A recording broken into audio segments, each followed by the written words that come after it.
You are now listening to The Box Out with Kahlil Thomas and Jason Courtney on the One Podcast Network. Let's get it.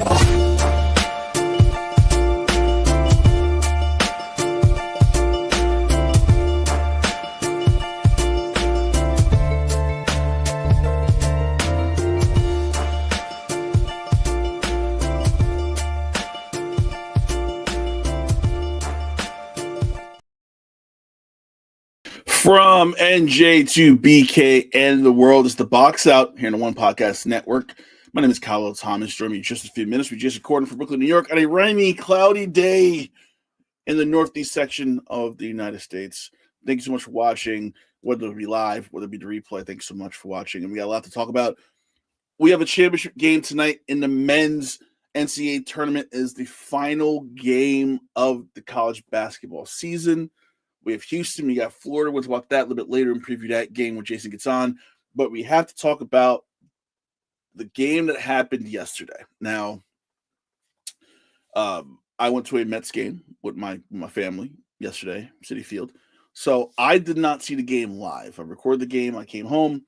All attempts to not know what the result of the game was futile. I found out what the game was. And I'm like, there's no way.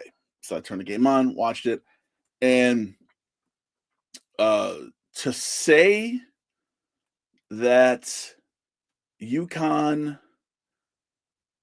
defeated South Carolina would not do the game justice. To say that UConn beat the brakes off of South Carolina would probably be the right term to use for that game yesterday. 82-59 was the win. UConn picks up their 12th national championship in program history. Gino Auriemma continues to win. The story was big for Paige Bueckers, her winning her first title after all the craziness of her career, getting hurt, missing seasons. And, you know, if you look at how the team was set up this year, it was kind of made to be Paige Bueckers' team. This was her team. It was her thing. It was her squad going into her everyone soon would be her final year at UConn. But names like Azzy Flood, names like Sarah Strong, a freshman who had 24 points in the championship game, those names kind of overshadowed Paige Bueckers a little bit. And I think a lot of people did not assume that Paige Bueckers would kind of become, I don't want to say forgotten about, but almost become like I'm not going to say a role player, but almost kind of like a second option. Flood became that first option as the season went on. Sarah Strong came on towards the end as well. So Paige Bueckers was getting her points, getting her buckets, getting her shine, but Flood kind of became the focal point of that team. So Paige Bueckers, yes, was an important, major part of that team, but as the season kind of went on, especially when we got to the tournament, we got deeper in the tournament, especially get to Final Four, it became AZ Flood's team. So I'm very happy Paige Bueckers won, but let's give some shine to the other players on UConn. And you know, UConn usually has a good collection of players when they win. Right, UConn has never really been a one-player team. Gino knows I need to recruit players who can play within a team environment, a team, play in a team concept. And this was no different than previous years when he won titles before. So shout out to UConn for winning their 12th title as I bring in Jason Courtney from Brooklyn, New York. Jay, what's up? Let's test this out. Go. I think we're good. I can hear you. Good. Praise them. Yeah. Those who don't know, we had some technical difficulties last week. That was frustrating as fuck. So we're opening UConn winning their 12th title. I thought about Paige Bueckers winning her title, but almost she kind of became a forgotten player in this team with Sarah Strong, AZ Flood. Mm-hmm. I watched the game later on. I was at the Met game yesterday, so I watched the recording. When I saw the score before I watched it, I was like, "There's no way in hell they won by that much." UConn beat the brakes off South Carolina. What were your thoughts on that game? Yeah, I didn't think it would have been that bad of a butt kicking, but I kind of went with UConn. I mean, they beat 3 number 1 teams on the way to a championship. So kudos to them. I thought UConn was the better team, and I kind of thought once they got past UCLA, who I thought was going to win the whole thing, I figured UConn was going to handily win this chip. And kudos to them. 12th championship, and I mean, what can you say about the program? They're clearly, I think they passed Tennessee as the predominant females program over there. So, and if you got to look at South Carolina side of it too, they just shot terrible. I think they shot 25% from 3, under 35% from the field, 11 turnovers, which is not a Dawn Staley team at all. You saw it against Texas. Yeah, against Texas, they kind of had a similar game early, picked it up late. I'm like, well, okay, they figured it out. That tail end of the first half, and the second half blew away Texas. I thought, okay, they're good to go. What went wrong for South Carolina, you think? I just think they weren't expecting the speed and the tempo of UConn. I think that's what really deterred them. And kind of like we talked about St. John's on the men's side, they wasn't really a great shooting team, so it kind of got exposed in the final. It was a perfect storm for UConn as well. And I was popping a lot of shit about UConn being a 2 seed. And I'm like, are they really a 2 seed? Was this just like a prestige seeding? Because I'm like, you were saying that. They played the Big East. Who's in the Big East? They built their run. I think showed how wrong I was. They just beat up on UCLA, even though Lauren Betts had her game. Right. No one else showed up on that team. It was Lauren Betts, and then Gabriella Jaquez didn't show. No one showed up on that team for UCLA. So I don't know what happened to the Bruins in the semifinal, but they just looked atrocious. So you're right. I think it was a perfect storm. Paige already said she's not coming out. We're going to talk about the WNBA draft later. Fudd says she's staying. Sarah Strong's only a freshman. Can Gino get one more? Because I know he said he's been trying to retire, but he can't. Can he get one more before he calls it quits? He can, but I think South Carolina's gonna reload. We don't know what's going to happen with USC. We don't know what's going to happen over UCLA as well. But I think he's definitely in the hunt for one more. I don't know if he's gonna get it, but he's definitely in the hunt. I know Lauren Betts is coming back. Juju might miss the whole season next year. She might miss the whole season, yeah. Which I would probably say, yeah, just take the year off, red shirt. You're making money anyway, regardless. Right. Like you got the NIL, so take it easy. But it should be interesting to see how kind of UConn reloads and see how Texas has a pretty good team. Their team is really young too. Maryland's always kind of in play. Seeing USC after Juju Watkins went down was kind of disappointing because I'm like, they do have a good team. It's not all Juju, but it showed that it was just all Juju Watkins in that team, and it sucked to see that because you think one player don't make it, but you saw with UCLA, one player, and that was it. Yep, it was definitely the air was taken out of that balloon when she got hurt, and they kind of knew their ceiling was probably at best was the Elite Eight. So we got that. UConn wins the title. The men's side, they start in about 40 minutes. We're gonna get off before the game starts at 8:50, so we watch the game. But Florida did what they had to do. Houston Duke is the game I want to talk about because, first of all, was that a foul on Cooper Flagg? Yes or no? That was not a foul. Okay, I don't think it was a foul. I don't think it was. Got it. I don't think it was a foul. All right, so we're on the same page on that. Cool. But then the last minute and a half, 2 minutes, Duke choked. It was probably the worst Duke played all season that I've seen. Oh, by far. And so I can't remember who said. Oh, I think. Oh God, who said it? Jay Billis said it on the Ryan Solo podcast. He said, Duke is a good team, but Duke does not know how to either play from behind. Or if a team begins to get very, very physical and starts pushing them around, you got to see how they react. I think Houston kind of picked up that pace towards the end and said, all right, we got this. What were your thoughts on what happened with Duke in those final 2 minutes? I thought, even with the 2 minutes, I thought that final minute, they just didn't know. They had no composure. They did not know how to act. They forgot how to play defense, how to inbound the ball. But kudos to Houston. And everybody knew going in, Houston was one of the better shooting teams at that. And the way that Duke just evaporated on the defense of the three-point line towards the end was very atrocious. And, I did not see the collapse. I did not see them collapsing with a 6-point lead with 30 seconds to go. I did not see that happening, but it happened. And I still give Houston no shot against Florida. I think Florida is going to win this. I think they're going to win this very largely and very sounding, and the SEC will crown another champion. So the ESPN matchup predictor has Houston winning this game 65% to 34%. I don't see it. Not from what I saw from Florida the entire tournament. Well, I think here's the thing. I think, Walter Clayton Jr. is going to be that guy. I think Calvin Sampson is going to key on him and go, we have to keep the ball out of his hands. Or at worst, he's going to score 30, right? He's going to score 30 points. Our job, and he almost kind of go old school Jordan, he's going to get his. Right. Make sure no one else gets theirs. Yep. I think that's going to be the key. Either you're going to stop him, you're going to collapse him, you're going to trap him, do what you need to do. But if you can't stop him, make sure you're stopping everybody else. Trap him up, but make sure we're going to switch off and make sure when he kicks it back out, no one's going to be there for a three. No one's going to be there for a good shot. Right.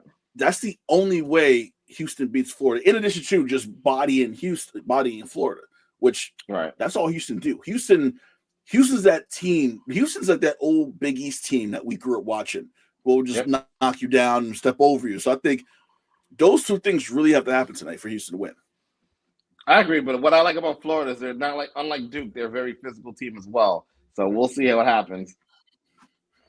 So like I said, ESPN's predicting has Houston win 65% to 34%. Seth Greenberg said that Walter Clayton Jr. is on a Kemba Walker type run. Kemba Walker from UConn, not. So that's high praise. That's a very high praise. I'm gonna go with Seth Greenberg. He's not done me wrong, but if you look at the opponents these teams have played the last 5, and I think this says a lot. Gonzaga. This is Houston's last 4. Gonzaga, Purdue, Tennessee, Duke. Tennessee was the only game that was a blowout. They blew Tennessee out the water. Duke was close. Purdue was close. Gonzaga was close. For Florida, UConn that was close. Maryland wasn't really close. Texas Tech had to come back and win that one. And then Auburn was close, but I don't think Auburn. It was a 6-point win for Florida, but it felt like a lot more because Auburn just really wasn't completely in it. Right. I think the conference thing is interesting too because I feel like the SEC versus the Big 12. The Big 12 collected teams for this reason. They collected teams like a Houston, teams like a BYU who made a deep run for this tournament, and now you have Houston there. So you're playing against, I don't know how many teams are in the Big 12 now, like 16, 16, 17, about that, yeah. It's a lot. Too many. SEC, way too many. Any of the SEC that's very deep too. Is this kind of a preview of things to come with these mega conferences where the little guys out? Like you're going to have these teams from the SEC, the Big 12, the ACC, the Big 10 that has 20 teams in the league, and you're not going to have the George Masons, the Norfolk States, or the what was the team? Lola Chicago making the Final Four. Those little guys are out. These big teams are in the big conferences. The only way the little guys can compete is if they really stay like 4 years, build that unique chemistry, and that's it. Other than that, they're going to get out hustled by guys on NIL money. So I think the Cinderella days are over. I think we get more of this going forward on both sides, men and women. I think this is what we're going to get going forward. Yeah, it's funny because UConn will be considered. Let's keep it 100. The Big East has constituted, let's say, in the women's division, not so much in the men, but women. They'll be considered mid-major because besides UConn, who's another team in the Big East that can not just compete with UConn, but that can realistically make a run in NCAA tournament. There, you don't have much. I think Villanova made it to the women's NIT semifinal, and that was about it. That's all that happened. And I spoke to their coach at Big East Media Day, and she was like, "We can make the NCAA tournament." I'm like, "We made the NIT," so I guess close. Close. Pump the brakes. We're close. But UConn makes it that mid major in the women's league. But then you have South Carolina from SEC, you got UCLA from the Big Ten. You got Texas from the SEC as well. So, unfortunately, and we've seen it locally here where I'm at in Jersey. Northeast Conference is struggling. They're just bringing in random ass teams that Chicago State and Mercyhurst or whatever the hell it's called. Oh boy, they're bringing these teams in because Robert Morris left the NEC with the Horizon. Didn't know they went to Horizon. Monmouth is playing in the CAA when they used to play in the NEC, didn't play in the MAC, and then they moved. So I feel like these smaller conferences are having trouble not just fulfilling those 8-team rules you have to have, but getting quality into those leagues to make a fuss. And they're just trying to survive because I feel like this is where the ACC is going to make a push and try to steal some more teams that around the coastal side of things. Well, what team is left for them right now? That's a good point. It's not money. If you go up and down the Eastern Seaboard, ain't really nothing left for any conference to snatch up, let alone the ACC. No. Unless someone makes a play for Davidson. I think the A10 is good where they at. I think the A10 is going to keep everybody. The teams in the A10 need to stay in the A10. That's their level. I think let's not go big. Let's not merge with the ACC. Yeah. I mean, the Mountain West Pac-12. Let's get it going. I'm okay with that merger. But A10, you guys stay in your lane and play in Barclays in front of nobody because no one knows the A10 tournament at all. I was hoping he wouldn't pop on tonight. Host of Armchairing, Bruce Morrow. What's up? Go Gators! I really hope they lose now. Really hope they should be playing Duke. They should be playing Duke. Damn it. What's up, Bruce? Thanks for watching. My pop, always watching. How you doing, Dad? What's going on? Bruce is also laughing about UCLA. Hey. It happens. Has someone who saw them live, I used to assume like they're really good.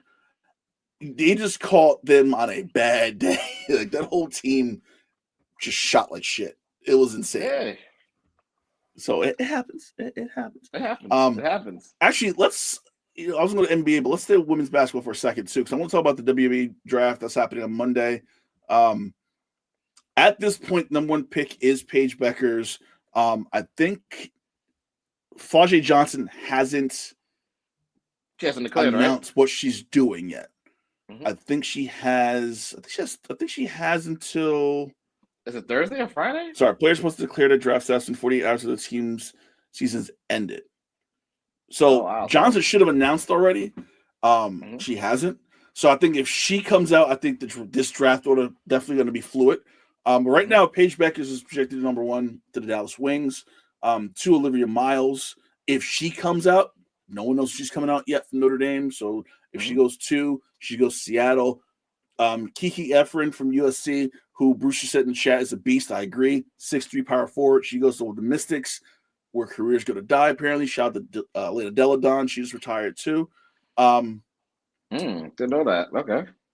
I'm very shocked that, and there was a player that was at 9, they have Haley Van Lith going to the Sparks. She's been in college forever. I feel like she's been there for like 10 years. Is this way too low for her, considering her experience, considering, she has some big game experience and she has a title and, she's played 3 different programs, 3 different styles, and she's kind of shown the ability to adjust. Is number 9 way too low for Haley Van Lith? It is, but I understand why it would be 9 because you figure a lot of the top of the draft, they want impact players. They want they want that the nostalgia of they did this in college basketball. So let's see what they could help us sell tickets. So I can understand why the talent would drop to 9, but not because her name is not up there with the rest of the guys. Another name that dropped would be Georgia Amore. She's the guard from Kentucky. She played at Virginia Tech. Kenny Brooks went from Virginia Tech to Kentucky. She went with him. Really good point guard. She's not going to light the world on fire with points and like flashy play. She's very consistent and very she'll hold the team together. Right? I know they weren't successful in the tournament this year after they lost to I think West Virginia. I think I got to go back. I think she could be kind of a steal as well because I think she would be interesting on a team has like Chicago. I think LA needs a really good point guard. I think Amore would be a good kind of settle down point guard. Nothing flashy, but that could run an offense. Think of a Courtney Vandersloot like 10 years ago. A lot better. Okay. So I'm shocked with that one. Do you think Johnson comes out? I don't think so. I think there's a lot of that money left over. You think she stays? And especially, yeah, I think she stays. Because I think the money is so good over there. I think a lot of them are going to stay and like, hey, let's try to run it back and let's get something. Make something happen. Yeah. There's a void. You're right. I think NIL money makes... And you got to remember, there's a void without Jimmy for the whole year. So we need something. Come take this NIL money while the WNBA figure out what they're going to do with their money. Valkyrie's projected to pick a French center. So expansion team picking a 4'6" center. I don't know how I feel about that, but that sounds about right. She's going to make a splash in Golden State. That sounds about right. What they're doing. I got to talk about Oklahoma City Thunder. I'm just going to ask the question. Because we talked about them a lot, and I'm like, they're the best team in the league, and everyone's like, they're it. And they go ahead, and you put up a Facebook post about this earlier today. I saw it. And they got blown the hell out by the Lakers at home. Have we overestimated the Oklahoma City Thunder? Because I'm starting to feel that way now. I'm starting to feel that way now, and I'm starting to see where they can be gotten at. They have a problem against bigger teams. I saw it with Houston, and we saw it with the Lakers. And shout out to the Lakers. I did not realize that their conference record is 34-14. I know we see them all the time, and I feel like they are winning a lot of games at home. But damn it, they're 34-14, whereas OKC is 35-14. So it's like, so you look at it yesterday, like maybe they got nothing to play for. No, but Oklahoma was trying to play. The Lakers just beat them to the punch at every step they took. So I definitely see there's a formula to beat them. I think the Lakers would definitely be their worst matchup. I think that was exposed. And shout out to Nick Wright and them. They were like, hey, listen, I know they played the Lakers on a back-to-back. If I was the Lakers, I'm not playing none of those. I'm not playing LeBron. I'm not playing Luka. I'm not playing nobody. I want to stay in their heads so in case we see them in the conference finals. But I think as the Lakers possess a challenge for them, I think they'll do fine against the Memphises, the Denvers, the Clippers, but the Lakers will present several challenges for them. As my dog barks upstairs, I think he agrees with your OKC take right now. No, honestly, I think Brian Windhorst said it. The Lakers played a perfect game last night, and we can't. He's like, yeah, they beat the Thunder, but they played a perfect game. So we kind of take the game they played with a grain of salt a little bit.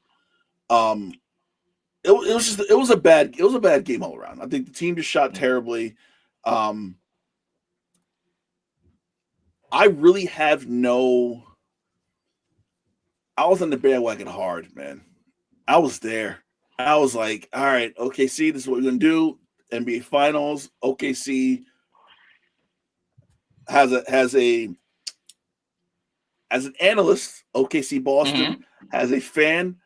I'll say Knicks OKC in the final. I was like, they got it.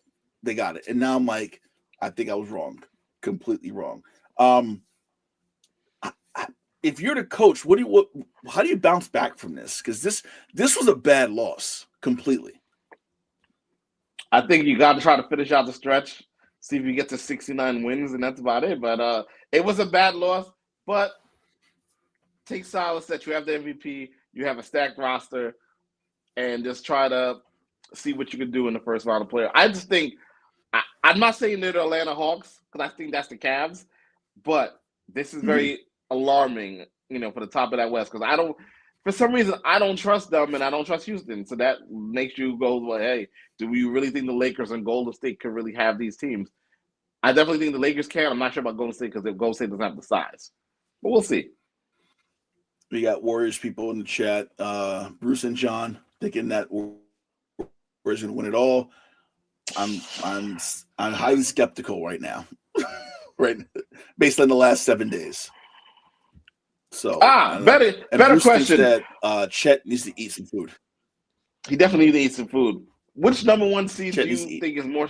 Yeah. Which number one seed do you think is more shaky, them or the Cavs? Because I'm not really high on the Cavs either. Now Donovan Mitchell rolled his ankle not too long ago, so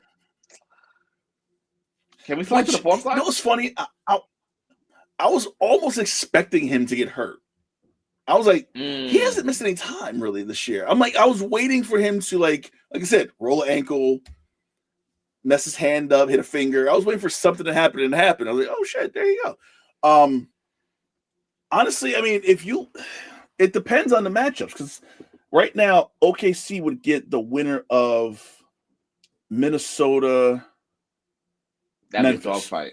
That'd be a dogfight. If they see Minnesota in the first round, that might be a 7-game series. I think the Grizzlies. I think it'll be a gentleman's sweep, but Minnesota that's a 6-game series at least. Exactly. For Cleveland, they get Orlando or Atlanta. I think either team they get Cleveland. That's a gentleman's sweep as well. I think that's a 4-1 series automatically, especially Atlanta. Atlanta's shown me nothing. I know they're winning games in an 8th spot, and Trae Young is passing the ball, which is very impressive that you can pass the ball. But neither of those teams really aren't telling me like they're going to push Cleveland to like a 7-game series or push them to a 6-game series. I think that's a 4-1 series. When you go deeper, I think that's when it becomes the issue for me. Based on that game, OKC is the shakier of the two. Because just how they were dominated last night was scary. Like Jackson Hayes looked like, Lou Alcindor circa, New York and Brooklyn. Like it was like he was like just, and he had big numbers. I think he had 7 points, 5 rebounds, but Jackson Hayes just looked like he was bodying those guys. And that's a bad look for a team that, you have big guys. You have a Chet Holmgren. You have our guy. You have Isaiah Hartenstein. All right. You have long guys as well. And they just did not look with it at all. Bruce, if Ant is not impregnating another woman, T-Wolves can be OKC. Allegedly. Allegedly. We have to say that here. Allegedly. We don't want to get sued. Allegedly. Yep. Allegedly impregnating one another woman. But looking at the other matchups right now, the Knicks are kind of set in third. They will get the Pistons. Pacers Bucks will be your series. Bulls Heat is your 9-10. Like I said, Magic Hawks is your 7-8. In the West, it looks like the Lakers from 3 to 8, I think is a 2-game swing. It's 2 games. Sorry, something went wrong. Well, my Siri's talking. The matchups right now, you can't even say it's gonna be the matchups at this point. I need a couple of days. We gotta wait till Sunday. But I think, I think the Lakers will probably lock up the 3rd seed. I think that's probably where they're gonna end up. It's everyone else, I'm not sure, but I know when they play Dallas on Wednesday, that's must-see TV. So right now, it's Lakers Warriors. That will be your first round matchup. It's intriguing. I think game 1 of that series, if it's kind of stays as is, becomes like your de facto. You have to win that game. You got to take game 1 of that series in order to set a tone. If you lose game 1, I think you're automatically behind in the mental game. So I think that first game of Lakers Warriors, if we get there, could be like that series. Like you have the edge if you win that game. How many technicals you think Draymond will have in that series? I don't know. I feel like Jimmy would be like, stop. He'd be like, okay, all right, Jimmy, all right, cool. Nuggets, Clippers, and I forgot the Clippers moved to 5. I was so ready to just shit on the Clippers this year. No, they've And had a all of a sudden, quietly Kawhi Leonard. second half season. Yeah, Kawhi Leonard is old Kawhi. James Harden is doing James Harden. Yep. But then everybody else surrounding those two are playing really well too. It is funny because we came to the season like there's no way the Clippers are a playing team. That's the best they're going to do. They let Paul George go. It's done. And they're in the 5th seed, and they're close. They can move up to a 4 or 3. Like, what are your thoughts about the Clippers being as good as they are right now? Testament to Ty Lue. Great coaching. Everybody bought in. Kawhi seems like he's willing to play back at his peak performance level like he was always. Harden's been a model citizen. Hell, Ben Simmons has been a model citizen. He's coming in, playing some good defense, helping with assists. So I think the Clippers are a poor man's version of Denver, and they could be a little threatening at that 4th seed. I would love to see them in Denver in the first round. I love you. Ben Simmons been a good citizen, is playing defense because Lord knows he can't shoot. Hey, listen, we ain't asking him to shoot. We just want to play defense, 3, and that's it. Just go out there and put your hands up. That's all we need you to do. Put your hands up. Put your hands up. You're tall. Don't do shit else. Just do this. Just do this. Hey. We're good to go. Honestly, I'm very intrigued by the Kings Mavericks 9-10. Because really, I don't know why. I think the Mavericks with Anthony Davis, even without Kyrie, is dangerous to me. And not dangerous to win a title, not dangerous to make a deep run, but I feel like that's one of those teams that will get in the playoffs, and they won't win their series. But they'll win enough games to make it a 6-game series, and they'll wear you down just enough to make your second round series tough for you and make you lose that series because they're Jason Kidd's almost like, listen, we're talent-wise, we don't got it right now. We just have to just be gritty and bring it down a little bit. And I think in a game like that, I think Anthony Davis becomes important because slow down, half court, not a lot of running. He could just back you down and, whether it be inside, would be outside, he could kind of pick you up a little bit. But something about Dallas and the way they've been playing lately and the style they kind of switched to is kind of a scary thing to me. I felt the same way about Chicago. I feel like Chicago is the playing team I want to see the most during that little playing tournament coming up.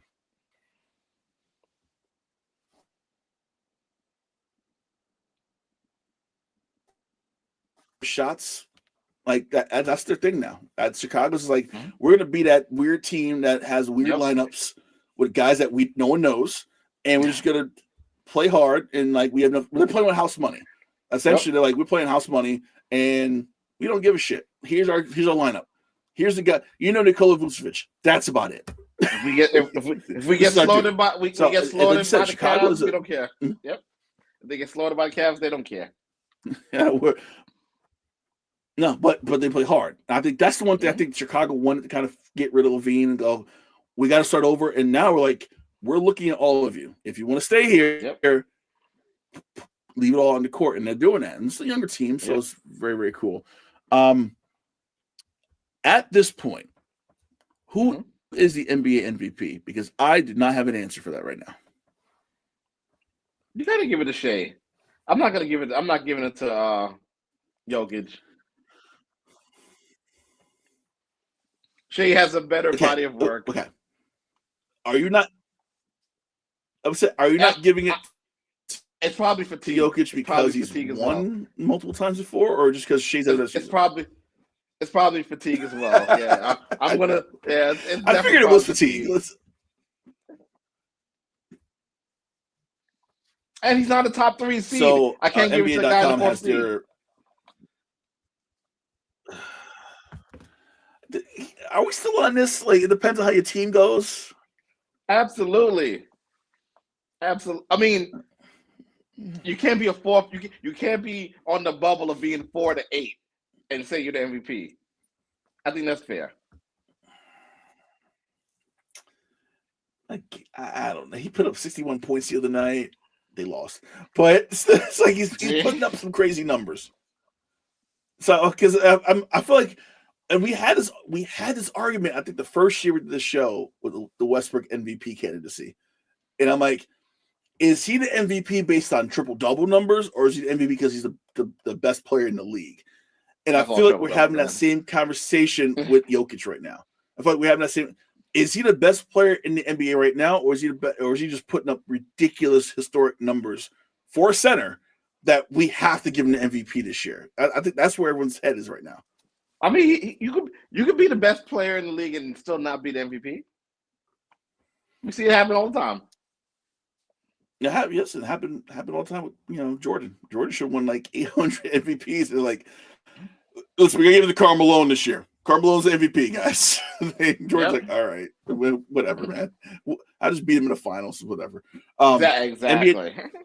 NBA.com has your MVP ladder. So SGA is first, Jokic is second. Who do you think is third on their MVP ladder? Damn. You know what? I think LeBron had a stellar season. I'll probably go Bron. Nope. Giannis. Again, fourth seed. No, not even fourth. They're the fifth seed. No. Mm-hmm. Giannis is third. Jason Tatum fourth. Who do you think is fifth? Brunson? No. I can't think of who might be fifth then. Steph Curry.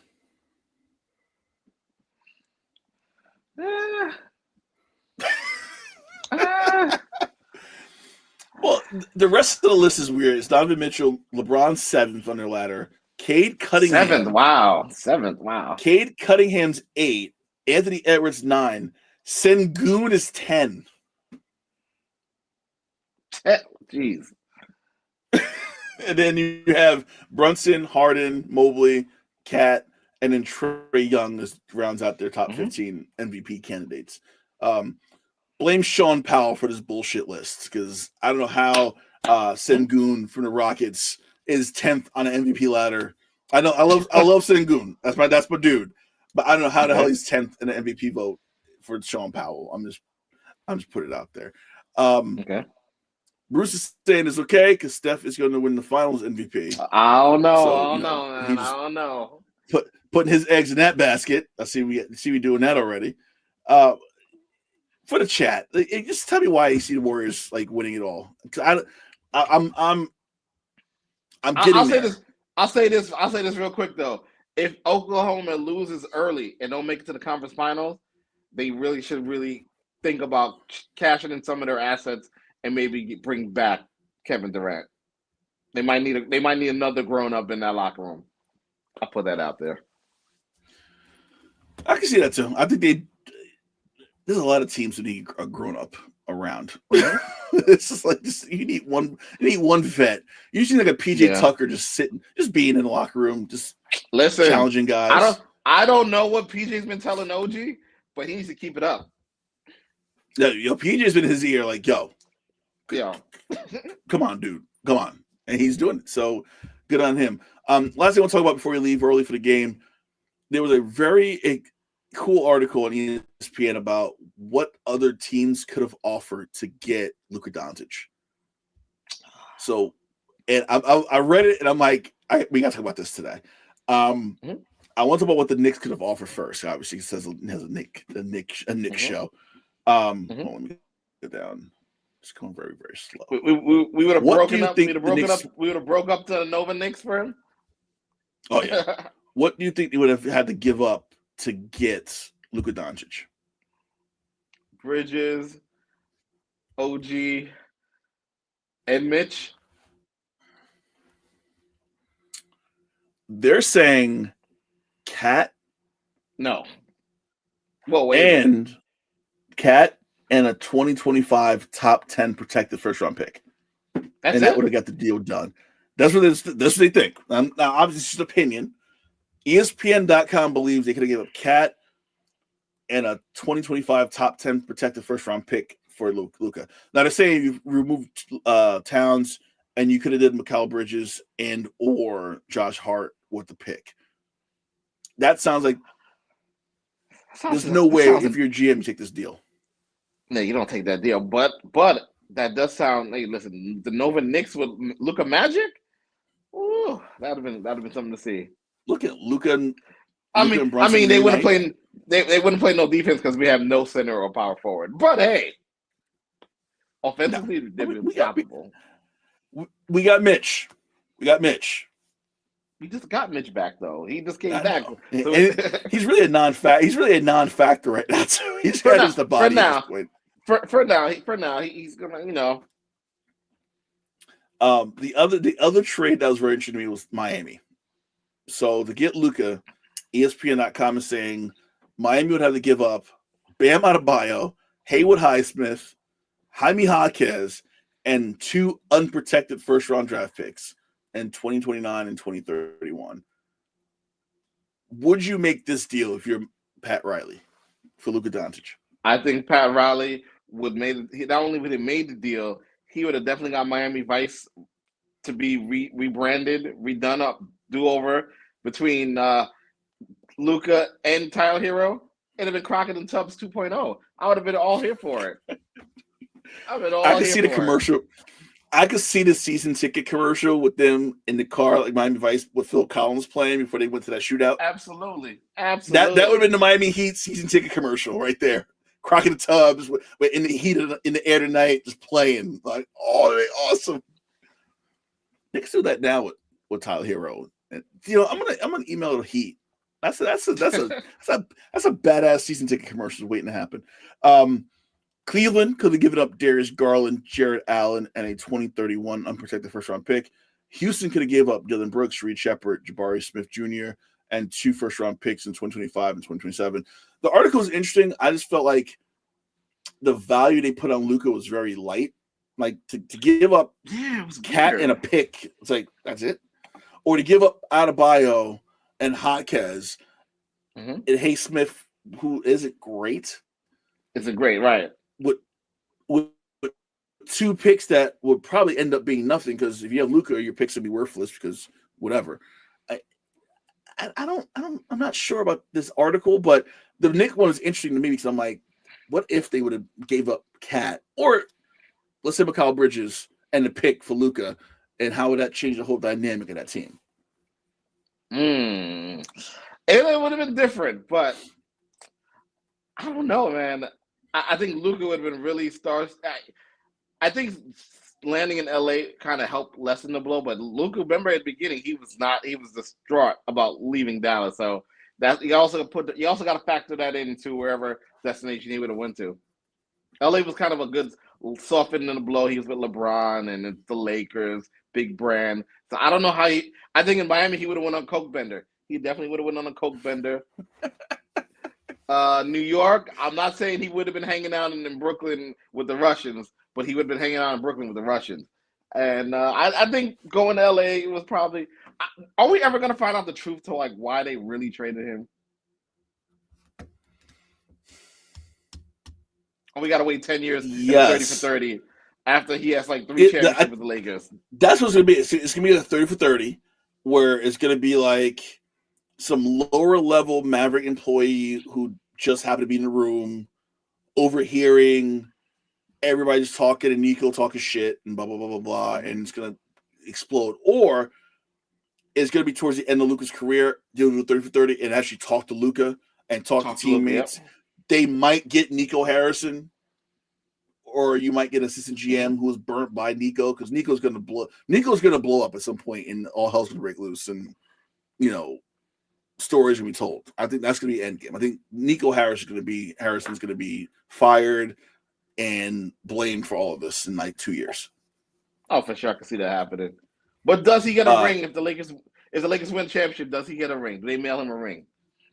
Yes. With a big thank you note. Appreciate it, bro. Brooklyn also was in this article. Nick Claxton, Cam Thomas, DeAnthony Melton, and all 4 Nick first rounders that they picked up in the Bridges trade goes to Dallas, which I think is a pretty good deal in hindsight. That's a great deal. The Nets will rebuild quicker than people think. I think if you ask me, gun to my head, who rebuilds faster, Phoenix or the Nets? I think the Nets will be in 2-3 years. They'll be right back in the hunt. 12 tradable first-round picks, and you still have Cam Johnson and Nick Claxton, who's signed a pretty good deal in the offseason that they can move. And so the Nets are in a spot where even if they don't get the number one pick in the lottery, you have enough draft capital and players and assets to move up to number one and get Cooper Flagg if you really want to make that move. Not even that. I think they can make, if Giannis really isn't happy after this offseason, I think they have the assets to go get him now. Would you want to play in Brooklyn though? It's Brooklyn. Giannis, I think he kind of wants to, he sees Soto in Queens. He'd be the man of Brooklyn, I saw Soto yesterday. Felt good. Felt good seeing him. I'm like, felt right. It felt right. It felt right watching him. It hits my heart. I'm like, damn it. Damn, this feels good. Oh my God. Before we go, because Bruce mentioned it, AEW still exists. They do. They had a pay-per-view last night. Interesting ending. Yeah, they treated Moxley like he's Roman Reigns. I honestly, I think this is like that, like Tony being in the weeds. Like we got to go longer. Darby Allin's climbing Everest. They want him to be the guy to be the end. Has to be. But I think he's Cody Rhodes. He's Cody Rhodes. He's got to finish the story. But I think Hangman needs to be that guy. I think Hangman or Swerve. I think either one. I think Swerve should have won last night. But I think what they're aiming for is all right, let's figure out Hangman and Swerve, the unsure partners against the Death Rider, Young Buck combination people, and then Darby gets some fucking clarity and goes, I'm not climbing Mount Everest. I'm going home now. And then comes back to work.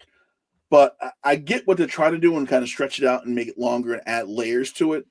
But it was interesting news last week how I think they were getting like 650, 700,000 on TV for Dynamite.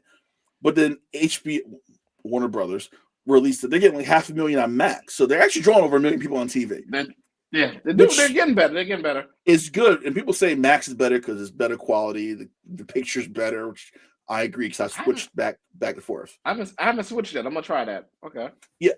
I was reading on Twitter, the picture on Max looks a lot better than on TV. So I went to Max. I'm like, all right, this is cool. So I did that. They're getting 1 million a week. I think they got to figure the storyline out and either stretch it out and figure out what they're doing or just end it because at this point, Moxley's just becoming just like Triple H with the what's the next one? All out should be coming out soon, right? All out, all in, or double. Their main one. All In's the one in Texas at the Ranger Stadium. In July, right? No, June, July. I think it's July. I think it's July. I think that's their next one, which is good because I think it's June. It's June, which is good because it gives them a little more time to air this out. Face it out. Yep. 100%. Plus, I mean, they're selling tickets. They got about 26,000 seats already sold for that event in 2 months. So I think it's a good sign. Okay. So that's a big stadium. That's a big stadium. So yeah, I think the upper's gonna be tarped off and all that stuff. So it's gonna look good, and I think they're fine. WWE, I don't know what they're doing. I'm confused because I think the Tiffany Stratton Charlotte thing just got worse. That was amazing. They got better. It got worse. Got people calling out their real. Because now I heard opping on each other, calling out shit. I'm like, okay, this is what we're doing. And then poor Kaiser caught a stray for no reason. Like, I'm just here being a faithful boyfriend. And then the favor is he's in my corner. I'm like, so we're waiting for that for 2 months. So the favor is him standing in your corner. I'm like, I'll wait for a better favor from Punk with Heyman. It is what it is. I'm not sure what I feel like a swerve is coming. And the swerve might be he leaves with Seth. Well, you got that, and then Jay and Gunther, I just feel like it's kind of like the build has been kind of not great. You know what build I'm really liking? I'm liking the women, the Rhea. I'm liking Rhea, Bianca, and Io. I like that, but I'm really liking the Naomi going super dark. I like that. I like where that's going. I think that's the one build I've really enjoyed. I think the Rhea, Io, I feel like it's too much happening. I feel like Io being thrown in just added another element that didn't need to be in it. I'm like, okay, cool. You can do that. But it's so, I mean, even I don't watch NXT because it's Tuesday night and I'm usually watching hockey or something like that. I do like how they're pushing their black stars. Shawn Michaels is like, all right, let's get it going. Let's get some color in this TV. Yep. You know, because the CW used to be the WB, and that was for us. So they're like, hey, Reigns Brothers and the Parenthood, Robert Townsend, you know, that was for us back in the day. So I think Sean's like, I remember those shows. I'm gonna do that. But even that, I'm like, all right, did you give Ricky Saints? Did you give him the belt too quick? Was that too fast? I mean, they gave what's his name the belt when he came in, Ian Page. Oh, Ethan Page. Yeah, well, they but I feel like quick. But I feel like that's also like a fuck you to AEW. I don't think it's like, oh, great, true. you're really, really, really good. It's like, we're going to bring you in and put a belt on you. But now Ethan Page is back at TNA doing shit now. I'm like, okay, so that didn't do much because now you're being lent out to TNA, which I don't see because Access TV is off of Fios because I can't see TNA ever. Damn. Got YouTube, man. YouTube highlights when the show's done. Let's go to YouTube. I know. And I'm not paying for a TNA Plus to watch Jeff Jarrett on Rampant for 6 years. Oh, God, no. For 6 years at the company. All right. No. Jason's always great show. Likewise. All right, so we're in the show a little early so we can all get to TVs and watch Houston take down Florida.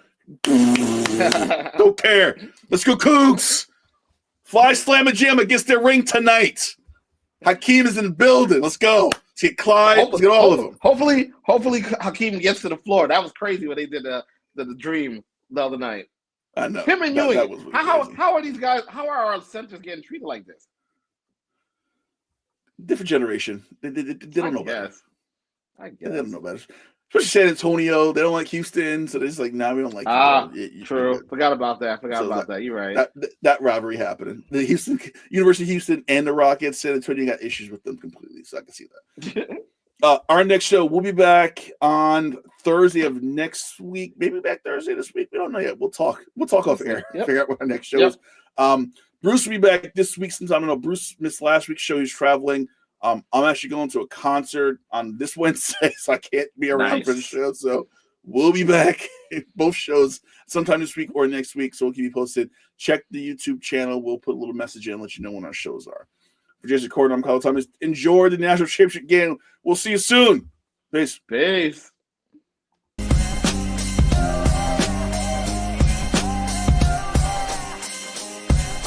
This has been The Box Out with Kahlil Thomas and Jason Corden. Subscribe now for the best tri-state area basketball talk.